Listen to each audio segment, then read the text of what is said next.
Good day everyone, my name is Jomarie and Vera from 12 Abimael. Today, I am going to share with you guys my analysis in the movie ANAK.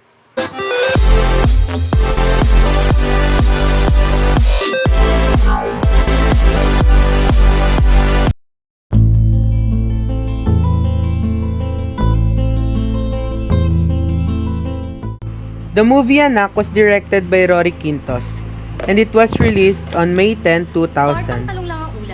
ANAK is a Filipino heavy drama film that will surely give you a roller coaster of emotions, starring Vilma Santos, Claudine Barreto, Joel Torre, and Baron Geisler. The story revolves around Josie, a Filipino mother of 3 children, Carla, Michael, and Daday. She works as a granny for an affluent couple in Hong Kong for several years. Josie intends to establish a business with her earnings when she comes home. But her children, on the other hand, do not warmly greet her because they believe Josie had abandoned them. But they were unaware that their mother was being abused in Hong Kong. They believe that their mother was caring and leading others while they are not.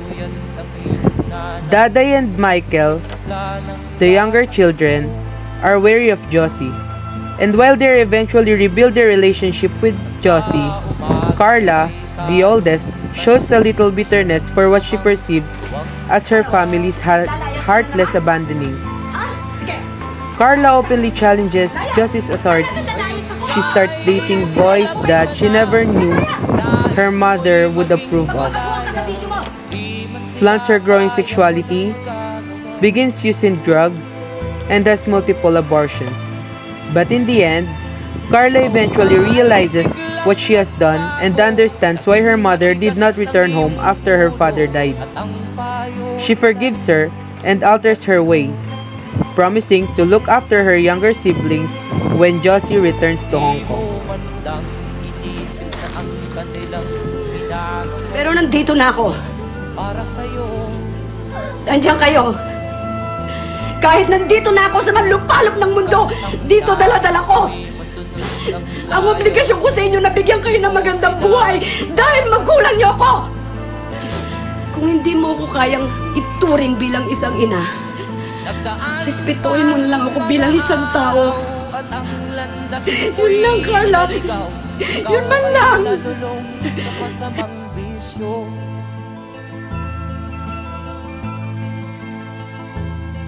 At ang una mong nilapitan ang iyong inang lumuluha.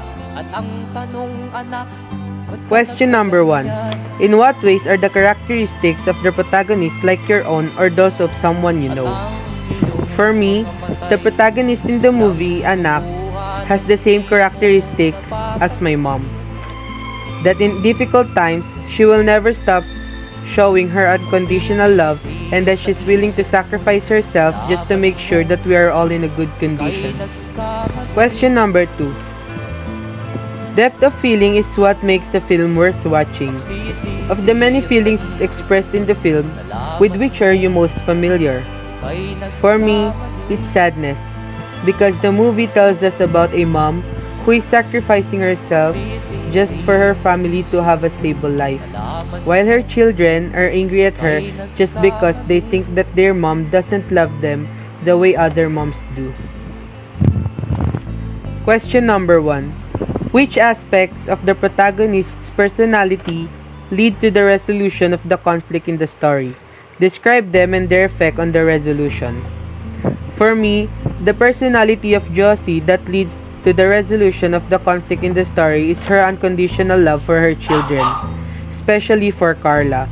That's why, in the end, her children realized that no matter what happened, their mother had not forsaken them and they should love their mother the way she loved them. Question number 2.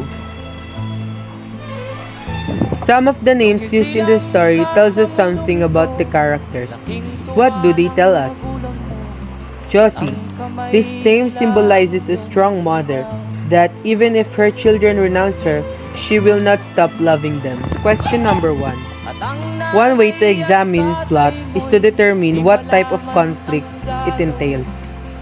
The classic divisions are person versus person, person versus society, person versus nature, and person versus self. Often, more than one of these types of conflict occurs in the story. Using the analysis, briefly describe the conflicts in the story and classify it according to the categories set out above. The conflict in the story starts between the mother and her children. That's why it is under type of conflict number 1, the person versus person. The theme of a story is a general idea or insight about life expressed by the author. Theme is a universal and meaningful concept that emerges from the character's actions and from the outcomes of the conflict described in the story. Theme is often thought of as the lesson that the author is trying to teach the reader or the audience. More than one theme can be included in the work of fiction. However, there is usually one primary theme that ties together all of the elements of the story. Usually, a theme can be expressed in one sentence. What is the primary or central theme of the story? Use one sentence to describe it. For me, the main theme of the story is about mother's unending love. A mother's love is when a mother has sleepless nights just to make sure her kids are safe and protected, or when a mother gives her last just to make sure her kids have the necessary things in life that they need or want. Question number 2. The conclusion of the story suggests a solution to the conflict that can be applied to the human condition in general. What values or principles that inform the actions of the characters can help people resolve their own life's conflicts? The value or principle that the story wants people to apply to their own life's conflicts is that they should love each member of their family, even if they're not with you all the time, because sometimes you never know what they are going through just to make your family's life stable. And lastly, you should be thankful to your mom and dad because they love you very much and you should love them the way they do. Question number 1. What is the tone or mood of the story? The tone or the mood of the story is sad, heavy, serious, and tense. Question number 1. Describe one thing that was universal that you learned from the film. The things that I learned from the film is that always love your parents because you don't know what they are going through just to give you a stable life. And that nothing can beat a mother's unconditional love. My analysis in the movie ANAK. Hope you enjoy watching.